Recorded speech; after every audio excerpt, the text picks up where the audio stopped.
abalangira n'abambejja basebo ne basebo bazikulu babasikabaka sina gwe namusa kubanga kati nkaladde banaye twogerera wano n'alinnya aseerera lunaku lwajjo yaseeredde n'alinnya Tereza Nabisaalo yaseeredde naye akasajja ka Charles Peter Mayiga kali mu kubonyaabonya ab'olulyo olulangira bagaanye okubaako entegeka yonna gye bakola ey'okutereka n'alinnya wa Buganda ono bane mukyewuunye bagaanye okubaako enkola kakati nga mutugamba nti Buganda ku ntikko nga muddira kabaka nga mufuulewo ebinyumu nga n'alinnya ng'omuntu omukulu bw'oto aseerera nga mutandika okugamba abalangira beekwate bane twagala kwogera buli kimu kya munju abalangira n'abambejja naddala abalangira bali mu bifo ebikulu senga waffe ono mumumanyi nti talina mwana gwalese ku nsi abalangira muveeyo gye muli muziike senga wammwe mukwate mu ndyanga Mayiga ali mu kwegayiriza buli muntu asimba layini beekwetula kunoonya ssente zitereka n'alinnya banne mulimba Buganda kyeno gye tulina bannange bwe twogera nga muga nti batajo baboogera n'alinnya ono talina mwana gwalese ku nsi nti mukirekedde mwana we Abaganda nze nsaba bagamba nti ebisigala bya n'alinnya bikyali mu ddwaliro gy'abadde ajjanjabirwa si lwa nsonga emu si lw'ensonga bbiri fe abamu omuntu bw'aba mu bulamu bw'atuuka mu kuseerera tuba tetukyayimulinako mulimu naye senga kyekyabadde ekyo senga wange senga bamuggyeyo dda ne funeral services zonna nga senga nsasule naye mwe abasobola okukola ekintu kino musituke mujje senga mu ddwaliro muswala abalangira n'abambejja mwenna abalangira ba Buganda muli mu kuswala okutabangawo kubanga mwakkiriza okuwunya mu bigere bya Mayiga senga abadde Katikkiro Mulwannyammuli senga tuli ku kino nga mutuka nti Obuganda ku ntikko nga n'alinnya wa Ssekabaka Ndawula jjajjaawe nga ye yakwata ettaka eririko ekkanisa y'e Lubaga jjajja wa n'alinnya ono ye yawa Lubaga ekkanisa n'agiwa ettaka buli kimu mukifunzafunza mumukolera okujjeregebwa kunalinnyo omukulu bw'ati mu Buganda ayinza atya okuseerera ebisigala nemba nti kati ate bakyanoonya bunoonya basonda busonzi ssente tukooyo tubakooye yeeno Buganda ku ntikko Mengo n'agamba nti abambejja abalangira n'abambejja mwekwatekwate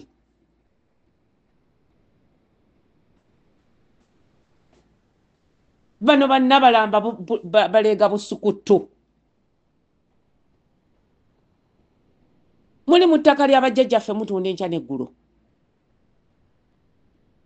naye n'alinnya n'aseerera ekintu ekitamalawo na miliyoni 3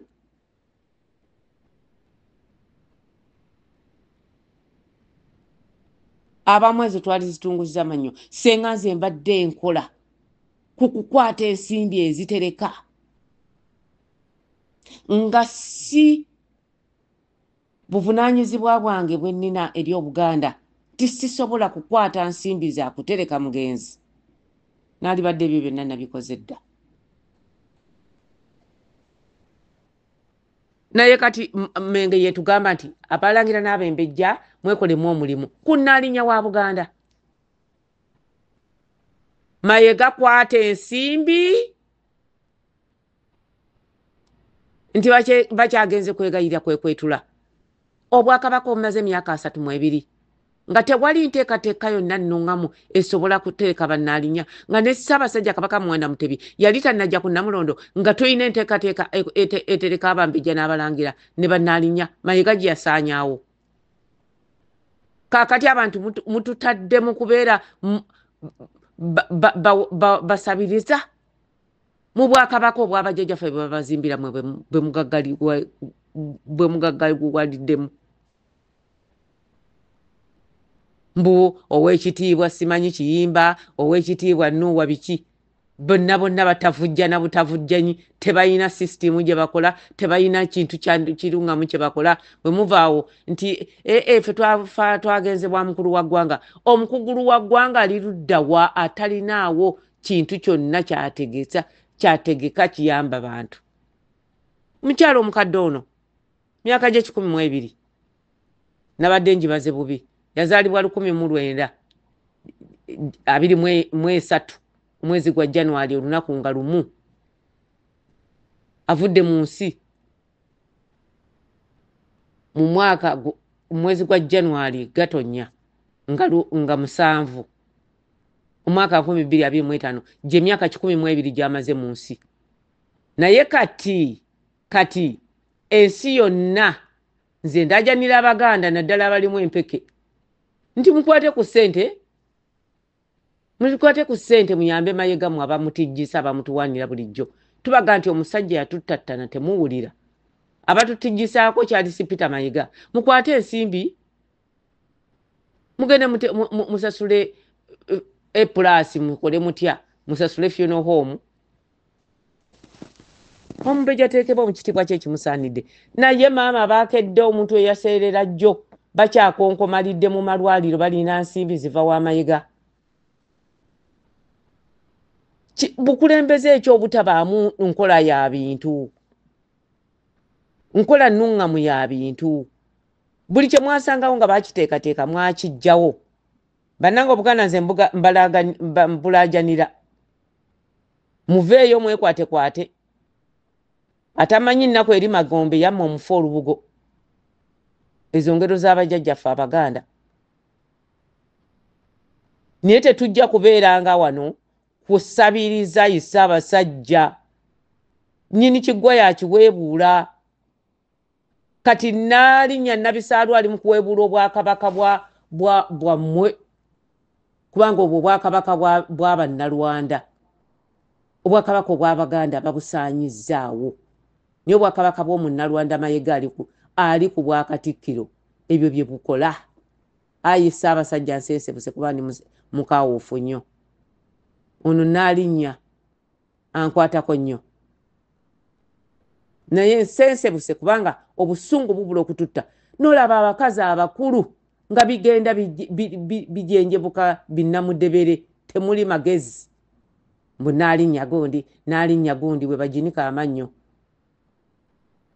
kiki kye muzimbye mwabeeyita Bannaalinnya nga ne basenga abafu abataasoma balina ebintu bye baateeka mu nkola nga sirabangako Nnaalinnya aseerera ne tugenda omuntu n'amala ssaawa na ssaawa ali ku bufoomu yeekuteera alinze bamuwe ssente ezitereka Nnaalinnya omukulu bw'ati mu Buganda nze sirina kisa ku ebyo abalangira n'abambejja ssente zibuze ezijja ssenga wammwe gye yaseereredde zibuze Mayiga tazirina tewali nankola yonna nteeketeeke egamba nti mu mbalirira ya Buganda mulimu ensimbi zino mu bajeti eziyamba okutereka abantu ab'obuvunaanyizibwa mu Bwakabaka tuliba tuli awo nga mutugamba birala abalangira muswala n'abambejja nze tajjo basikwata nsimbi za kutereka mugenzi nabagambye nze nkutte obuvunaanyizibwa bwange ne mbutuusa we bulina okukoma ne tubagamba nti mutandikire awo naye Mayiga mu Buganda Abaganda mulina okumanya Mayiga ategeeza abalangira n'abambejja titalina nsimbi zisobola kutereka Nnaalinnya wa Buganda olwo Abaganda naddala bakulu b'ebika banne tubagamba nti ensimbi zibuze ezijja ebisigala bya Nnaalinnya gye yaseereredde mu ddwaliro Mayiga tazirina nga babulira betutujjirako mbukuba era Buganda kwentika akasajja kano kakamegera akagwagwagwagwa mubikola mubigenderera okuswaza oluli olulangira n'okufrustrating abalangira n'abambejja mwesinze bwakakeerera kuva ku makya Buganda government gavumenti ya Buganda teyina nsimbi zitawera bukadde busatu ezitawera bukadde busatu kujja bisigala bya ssenga wange gye yaseereredde. Mwesinza Abaganda abalina ekisa muyambe ku Mayiga. Abalangira n'Abambejja kana katambi ka Abaganda bulijjo Omumbejja Ndagire tajuba bulijjo mbagamba nti abakadde abakuuma Obwakabaka oba abajjajjaffe oba abantu abakunaanyizibwako okukuuma embiri zaffe Obwakabaka ennono ebifo by'obuwangwa balya nfuufu nga misota nga temukikkiriza. Kati ono n'alinnya wa Buganda omukulu bw'ati, n'alinnya wa Ssekabaka Ndawula, n'alinnya wa Ssekabaka Kanaakulya Musaba avamu bano Obwakabaka bwonna obudde engulu, n'alinnya Omujuuko ono, n'alinnya Omuteregga ono. Yaseeredde, bamumanyi, babadde naye, atukwatako. Naye olw'okuba nti Mayiga yali atunda ettaka okuteekawo omunaala oba gwa MTN, n'alinnya ono n'amulwanyisa n'amugaa totusimba mu luggya lwa jjajjange mu Masiro munaala. Mengo yaggula olutalo okuwalana n'alinnya ono Omumbejja ono, ate nga ye yali akola ky'amanyi nga ye nti kye kituufu. N'agamba eri yonna yonna mututteyo naye wano aweeba Ssekabaka temuteekawo bintu bino. Mayiga okumanya musajja mubi akuwalana, n'awalana n'omukadde, n'awalana omulema, n'awalana ateesobola, n'awalana omuwere, n'awalana n'afudde.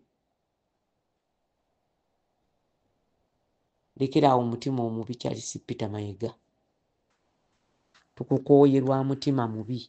Kati bano ba Agnes Nabalamba bakatijjuka n'abagabana emitwalo simanyi buli omu miliyoni mmeka ze bajja mu kutunda ennyumba ya Buganda.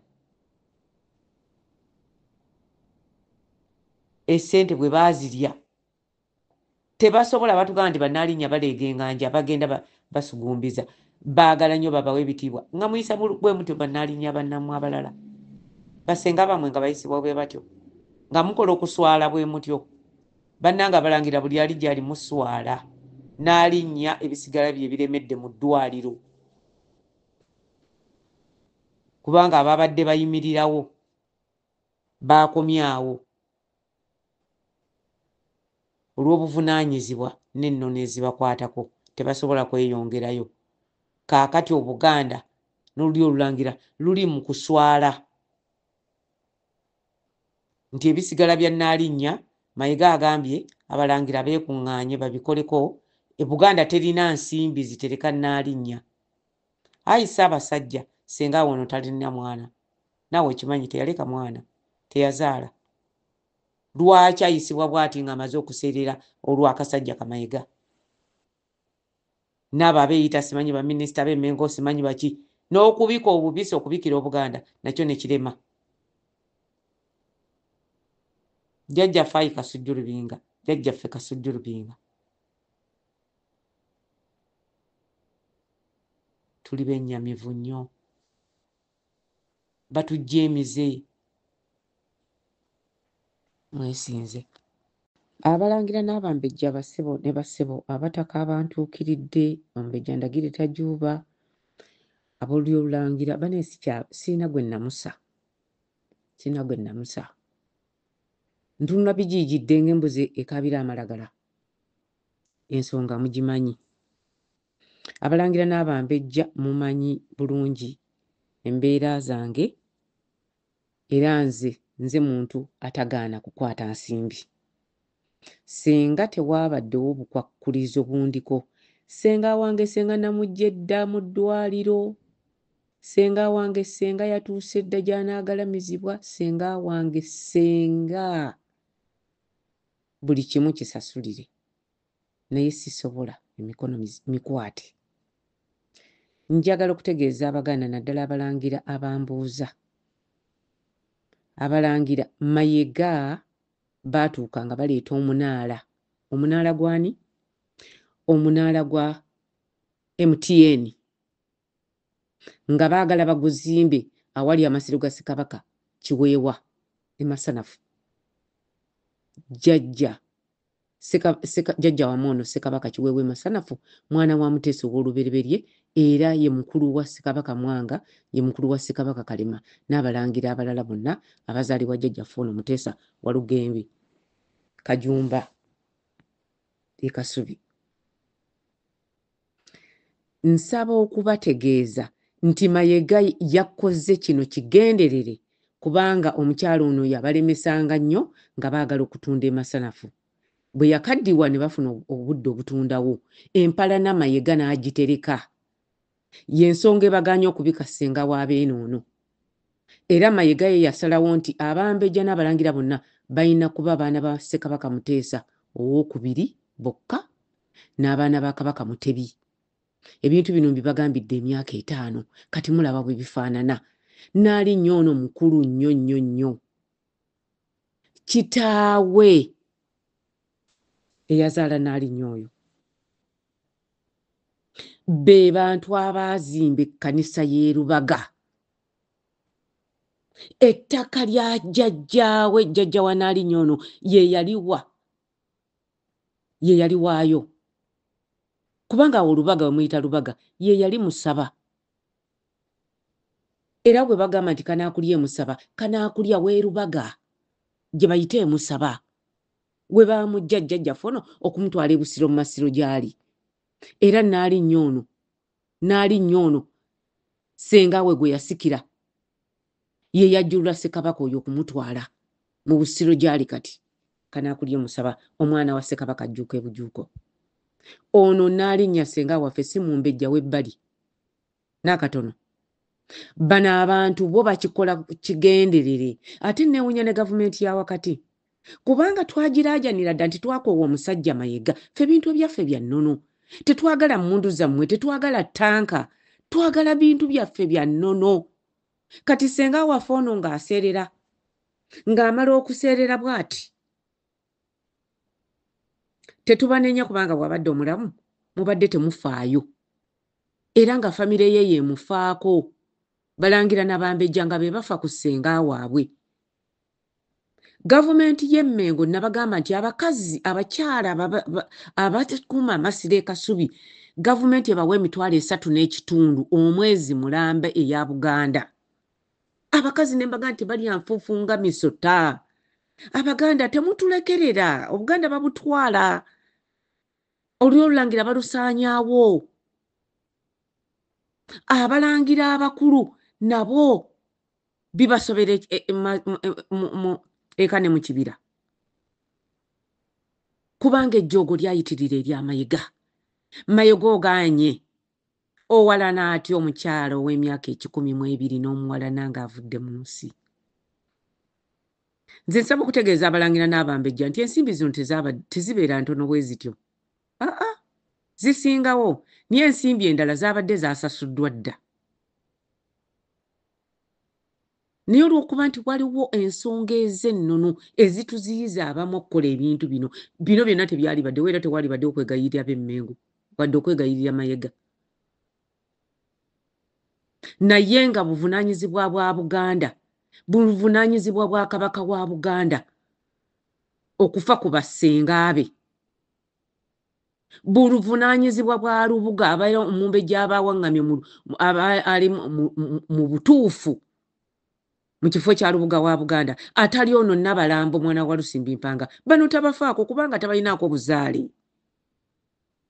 Nabalambo mwana wa Lusimbi Mpanga tayinza kulumirirwa n'alinnya Josephine Nabisaalu kubanga tamulinaako Luganda. Bino bye tubagamba. Bajja ne beekukutiza ne beesonseka mu bintu. N'amala okwesonsekawo ng'omutima n'obuzaale n'omusaayi tagulina ku bululyo luno. Kyovula nti batulugunya. Bannange ddala ssenga wassajja ono Kiija n'Angoma Omutoolo. Ssenga ono yabadde ssengaawe nga Mutoolo yalikoze ebyo. Balikoze bino ne batandikwa okugaana okutereka Nnaalinnya. Ayi Ssaabasajja Obwakabaka buweebuuse. Nnyini Kiggwa yakiweebuula naye Nnaalinnya Nabisaalu eyalwanirira ennyo Obwakabaka. Odde naawe obusange. n'alinnya ono bw'ayisibwa bw'ati omuganda agamba nti oba olaba embwa egoba ow'ekiwempe naye ng'ow'eddiba abalangira abatomu abasirise abalangira abacwa abalangira abateesa abalangira abasamula mwenna nze mbabuulira nti bano abasajja baatukyawa batuwalana bajja mu Kabaka Mutebi n'abaana ba Ssekabaka Muteesa abamu ate bo be baawulamu be baagala be bambejja be balangira abasigadde muli ku lwammwe toyagala ndagire Tajuba nkumanyi tonjagala naye wuliriza ebintu bye mbagamba kati ababeera wano bulijjo nga bagegenga batugamba mbu tulaba Kabaka mu kamwa abaami b'Emmengo bali ku ki bakola ki Buganda njavu nnyo tesobola kujja n'alinnya Mulamba senga wa Kabaka asigaddewo kumujja mu ggwanika ng'ate tebabadde tebasobola wadde okumanya bwasula bwalya bwakola ki wadde okumuwaayo ensako wadde okuga nti Mmengo eweerezaayo $5,000 egiweereza bannaalinnya abakadde teri naye ng'ate bwo bakola obusuubuzi mu Buganda ayi beene nsensebuse Tajuba naye nzira nga bulijjo atankuba kigwe tanjogeza kaama beene enkulembera egamba nti ffe tufukaamirire Mayiga ne balonda omukulu w'ekitongole eky'Amasiro ne mulonda Abannalwanda abatategeera na bulombolombo bwa Buganda Mayiga yalondera Kabaka Abannalwanda banne be bali Emmengo ebakubeerayo mulwanyammuli Ssemwogerere oba Katikkiro Muliika bino byali baddewo waba kubeera nga ono omwana wa Walusimbi Mpanga si ye yawamba obwalubuga bwa Buganda bino byali baddewo naye bane bwe tubaga nti tukooye abantu bano babi era babi mujja kumutereka ku mpaka senga waffe oyo alina ebisanyuso ebimutwala n'asabirwa e Lubaga kitaawe ekkanisa gye yazimba n'obumalirivu kwe yateeka ensimbi ze kwe yateeka amaanyi ge n'obuvubuka bwe azimba ekkanisa alowooza nti erifa ku mwana we ne bamuziika ne bamutereka ebyafaayo byonna batuulira bituulire kufa eby'abantu kufa eby'Abaganda obusungu bubula okututta naye kyali Sipita Mayiga ogidde awala ne Nabisaalu n'omuwalana bw'oti naawe ekigabawa teri kibeerera ajja kutuusa ekiseera kyakituuse by'okola banno naawe bali bikukola mwebale nnyo okumpuliriza